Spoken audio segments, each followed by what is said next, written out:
ओम शांति। 7 मार्च 2024 की ईश्वरीय महावाक्य। पहले एक नज़र मुरली के मुख्य पॉइंट पर। बाबा ने कहा, गीता है ही फैमिली प्लानिंग का शास्त्र। गीता से ही बाप नई दुनिया की स्थापना करते हैं। गीता में भगवान साफ बतलाते हैं कि मैं आता ही हूँ एक धर्म की स्थापना करने, बाकी अनेक सब धर्मों का विनाश करने। तो इससे फैमिली प्लानिंग नंबरवार हो जाएगी, सारे सृष्टि पर जय जयकार हो जाएगी और एक आदि सनातन धर्म की स्थापना हो जाएगी। तुमने मुझे बुलाया ही इसलिए है कि आकर फैमिली प्लानिंग करो, अर्थात पतित फैमिलीज को वापस ले जाओ, पावन फैमिली की स्थापना करो। पारलौकिक बाप तो सतयुगी प्लानिंग फर्स्ट क्लास करते हैं, कांटों के जंगल को ही खलास कर देते हैं। इस सारे बमभोर को आग लग जाती है। यह धंधा तो बाप का ही है। और फिर बाबा ने कहा, बोलो, यह कोई तुम मिनिस्टर का काम नहीं है, यह तो ऊंच से ऊंच बाप का काम है। इन देवताओं के राज्य में एक धर्म, एक राज, एक भाषा थी। कितने थोड़े मनुष्य थे।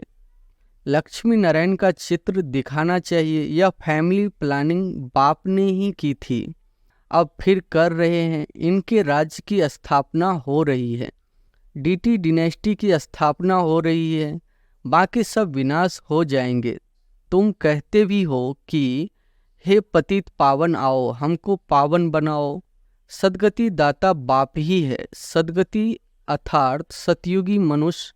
पहले पहले यह देवी देवता बहुत थोड़े थे, फर्स्ट क्लास धर्म था। बाबा फूलों की फर्स्ट क्लास प्लानिंग बनाते हैं।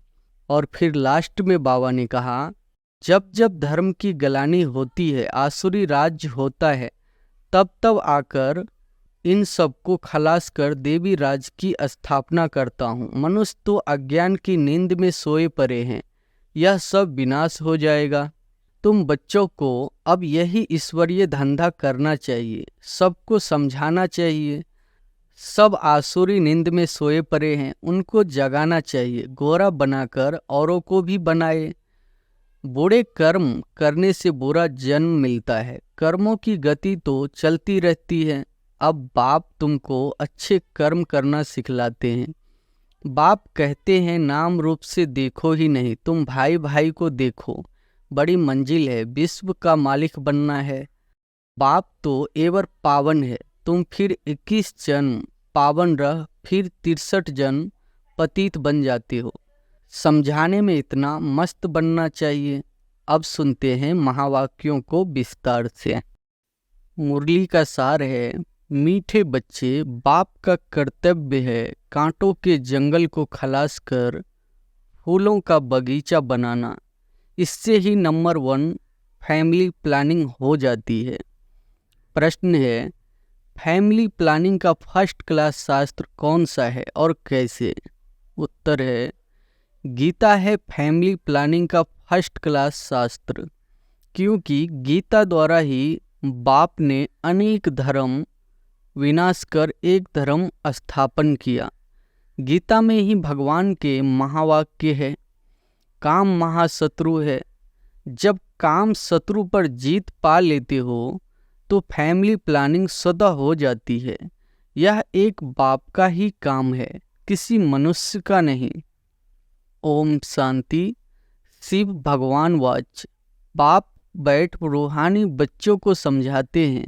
इस दुनिया को तो आसुरी दुनिया जरूर कहेंगे, नई दुनिया को दैवी दुनिया कहेंगे। दैवी दुनिया में मनुष्य बहुत थोड़े रहते हैं। अब यह राज भी किसी को समझाना चाहिए। जो फैमिली प्लानिंग के मिनिस्टर होते हैं, उन्हों को समझाना चाहिए। बोलो, फैमिली प्लानिंग की ड्यूटी तो गीता के कथन अनुसार एक बाप की ही है। गीता को तो सब मानते ही है। गीता है ही फैमिली प्लानिंग का शास्त्र। गीता से ही बाप नई दुनिया की स्थापना करते हैं। यह तो ऑटोमेटिकली ड्रामा में उनका पार्ट नोंधा हुआ है। बाप ही आकर के आदि सनातन देवी देवता धर्म की स्थापना करते हैं अथवा प्योर नेशनलिटी की स्थापना करते हैं, अपने को देवी देवता धर्म का ही कहेंगे। गीता में भगवान साफ बतलाते हैं कि मैं आता ही हूँ एक धर्म की स्थापना करने, बाकी अनेक सब धर्मों का विनाश करने। तो इससे फैमिली प्लानिंग नंबर 1 हो जाएगी, सारे सृष्टि पर जय जयकार हो जाएगी और एक आदि सनातन धर्म की स्थापना हो जाएगी। अब तो बहुत मनुष्य होने के कारण बहुत किचरा हो पड़ा है। वहाँ के जानवर पंछी आदि सब फर्स्ट क्लास होंगे, जो देखने से ही दिल खुश हो जाए। डरने की बात नहीं। बाप बैठ समझाते हैं, तुमने मुझे बुलाया ही इसलिए है कि आकर के फैमिली प्लानिंग करो, अर्थात पतित फैमिलीज को वापस ले जाओ, पावन फैमिलीज की स्थापना करो। तुम सब कहते थे बाबा आकर पतित दुनिया खलास कर नई पावन दुनिया बनाओ। यह बाप की ही प्लानिंग है, देखने से ही दिल खुश हो जाए। लक्ष्मी नारायण को देखने से तुम्हारी दिल खुश होती है ना। वहाँ तो यथा राजा रानी तथा प्रजा सब फर्स्ट क्लास होते हैं। तो यह फैमिली प्लानिंग की युक्ति ड्रामा में नोंधी हुई है, तुम बच्चों को समझाना है। पारलौकिक बाप तो सतयुगी प्लानिंग फर्स्ट क्लास करते हैं, कांटों के जंगल को ही खलास कर देते हैं। इस सारे बमभोर को आग लग जाती है। यह धंधा तो बाप का ही है, तुम कुछ भी नहीं कर सकते हो। कितनी भी मेहनत करो, सक्सेसफुल कोई हो न सके। बाप कहते हैं जिस काम विकार को तुम अपना मित्र समझते हो वह बड़ा भारी दुश्मन है। बहुत है जो उनके मित्र बन जाते हैं। बाप ऑर्डिनेंस निकालते हैं, तुम इस पर विजय पहनो, तुम समझाओ। बाप कहते हैं काम महाशत्रु है। विचारों को पता ही नहीं कि फैमिली प्लानिंग कैसे हो रहा है। यह तो कलप कलप बाप करते हैं ड्रामा अनुसार, फिर यह होना ही है। सतयुग में बहुत थोड़े मनुष्य होते हैं, इसमें फिक्र की कोई बात नहीं। बाप प्रैक्टिकल में यह काम कर रहे हैं। वो लोग कितना माथा मारते हैं। एजुकेशन मिनिस्टर को भी समझाओ, अभी के कैरेक्टर्स कितने खराब है, देवताओं के कैरेक्टर्स कितने अच्छे थे। तुम बेपरवाह होकर वाणी चलाओ, बोलो यह कोई तुम मिनिस्टर का काम नहीं है, यह तो ऊंच से ऊंच बाप का काम है। इन देवताओं के राज्य में एक धर्म, एक राज, एक भाषा थी। कितने थोड़े मनुष्य थे, परंतु ऐसी युक्ति से बोलना बहुत थोड़े को आता है, वह रुहाब नहीं रहता है। उन्हों को यह लक्ष्मी नारायण का चित्र दिखाना चाहिए। यह फैमिली प्लानिंग बाप ने ही की थी, अब फिर कर रहे हैं। इनके राज्य की स्थापना हो रही है। बाबा ने कहा है यह लक्ष्मी नारायण का चित्र हमेशा फ्रंट में रखो और बत्तियां आदि खूब लगाओ। प्रभात फेरी में यह टांस लाइट का चित्र हो जो एकदम क्लियर कोई भी देख सके। बोलो हम यह फैमिली प्लानिंग कर रहे हैं। यथा राजा रानी तथा प्रजा, डीटी डिनेस्टी की स्थापना हो रही है, बाकी सब विनाश हो जाएंगे। तुम कहते भी हो कि हे पतित पावन आओ, हमको पावन बनाओ, सो तो बाप ही बना सकते हैं। एक देवी देवता धर्म ही पावन होता है, बाकी सब खत्म हो जाते हैं। बोलो शिव बाबा के हाथ में ही यह प्लानिंग है। सतयुग में यह प्लानिंग हो जाती है, वहाँ है ही देवता वंश, शूद्र होते नहीं। यह तो बड़ी फर्स्ट क्लास प्लानिंग है, बाकी सब धर्म खलास हो जाएंगे। इस बाप की प्लानिंग को आकर समझो। तुम्हारी यह बात सुनकर तुम पर बहुत कुर्बान जाएंगे। यह मिनिस्टर आदि निर्विकारी प्लानिंग बना कैसे सकेंगे। बाप जो ऊंचे से ऊंच भगवान है, वह आते ही है यह प्लानिंग करने बाकी सब अनेक धर्मों को खलास कर देते हैं। यह बात ही है बेहद के बाप के हाथ में पुरानी चीज को नया बना देते हैं। बाप नई दुनिया की स्थापना कर पुरानी का विनाश कर देते हैं। यह ड्रामा में नोंद है। समझाना चाहिए बहनों और भाइयों, इस सृष्टि चक्र के आदि मध्य अंत को तुम नहीं जानते हो। बाप बतलाते हैं सतयुग आदि में न इतने मनुष्य होते हैं, फैमिली प्लानिंग आदि की बात ही करते हैं। पहले तुम सृष्टि के आदि मध्य अंत को आकर समझो। सदगति दाता बाप ही है। सदगति अर्थात सतयुगी मनुष्य। पहले पहले यह देवी देवता बहुत थोड़े थे। फर्स्ट क्लास धर्म था। बाबा फूलों की फर्स्ट क्लास प्लानिंग बनाते हैं। काम तो महाशत्रु है। आजकल तो इनके पिछाड़ी प्राण भी दे देते हैं। कोई की किसी के साथ दिल होती है, माँ बाप शादी नहीं कराते हैं तो बस घर में ही हंगामा मचा देते हैं। यह है ही गंदी दुनिया। सब एक दो को कांटा लगाते रहते हैं। सतयुग में तो फूलों की वर्षा होती है। तो ऐसे ऐसे विचार सागर मंथन करो। बाबा इशारा देते रहते हैं, तुम इनको रिफाइन करो। चित्र भी भिन्न भिन्न प्रकार के बनाते हैं। ड्रामा अनुसार जो कुछ होता है वह ठीक है। किसी को समझाना भी बहुत सहज है। सबका ध्यान बाप की तरफ खिंचवाना है। बाप का ही यह काम है।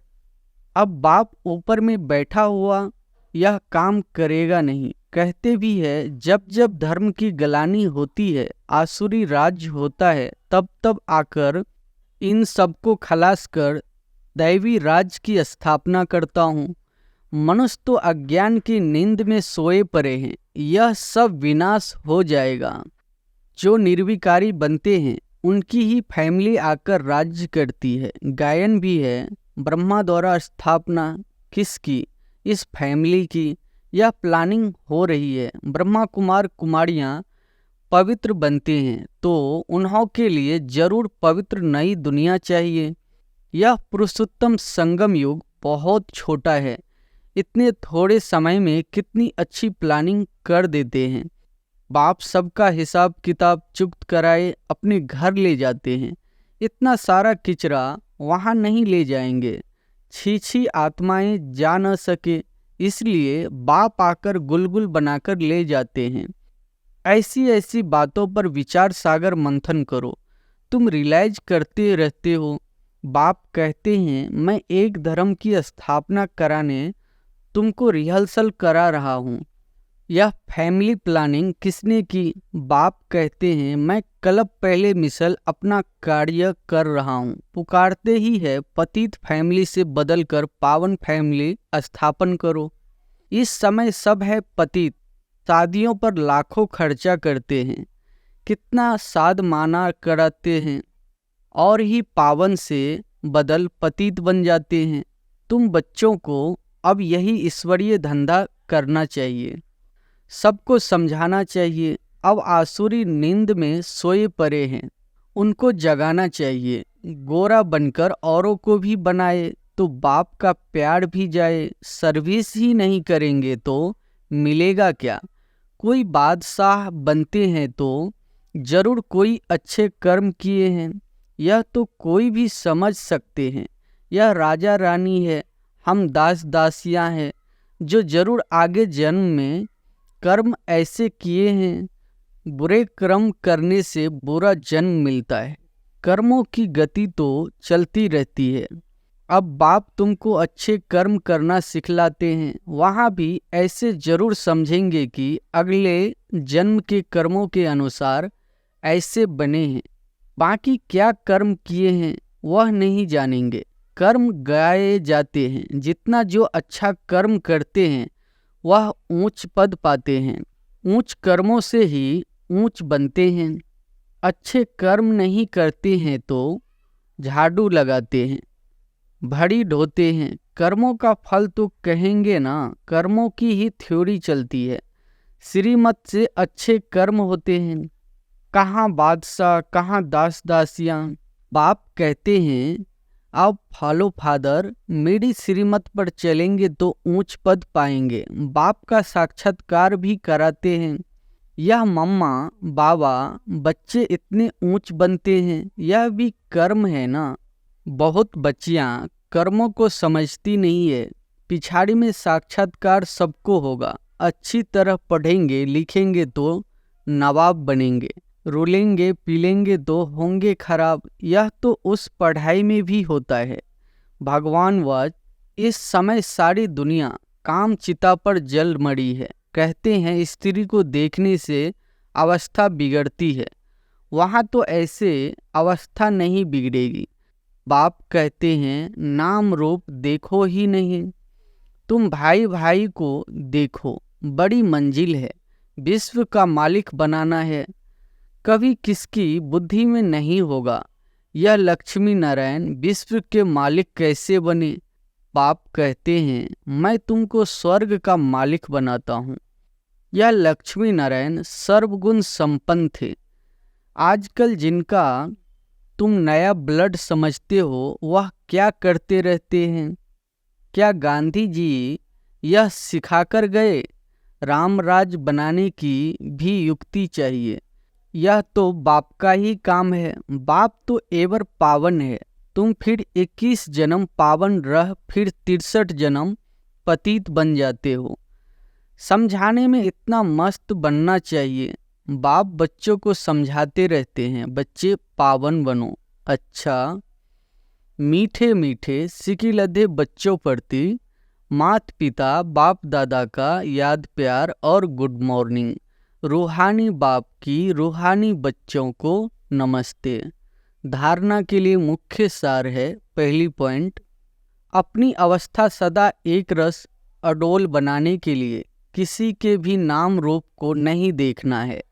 भाई भाई को देखो, दृष्टि को पावन बनाओ, समझाने में रुहाव धारण करो। दूसरी पॉइंट है, बाप का प्यार पाने के लिए बाप समान धंधा करना है। जो आसुरी नींद में सोए हुए हैं उन्हें जगाना है, गोरा बनकर दूसरों को बनाना है।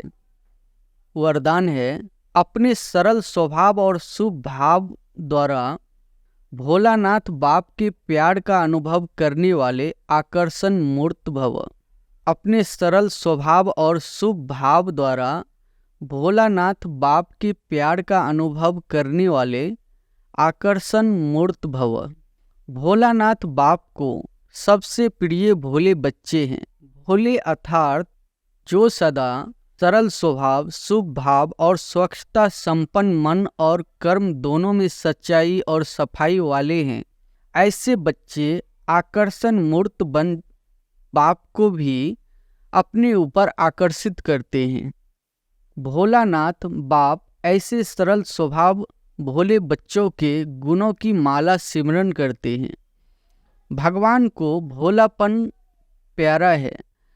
आप बच्चों ने अपने भोलेपन से ही भगवान को मोह लिया, उन्हें अपना बना लिया। स्लोगन है, अपने चेहरे और चलन से गुण व शक्तियों की गिफ्ट बांटना ही शुभ भावना, शुभ कामना है। अपने चेहरे और चलन से गुण व शक्तियों की गिफ्ट बांटना ही शुभ भावना, शुभ कामना है। अच्छा, ओम शांति।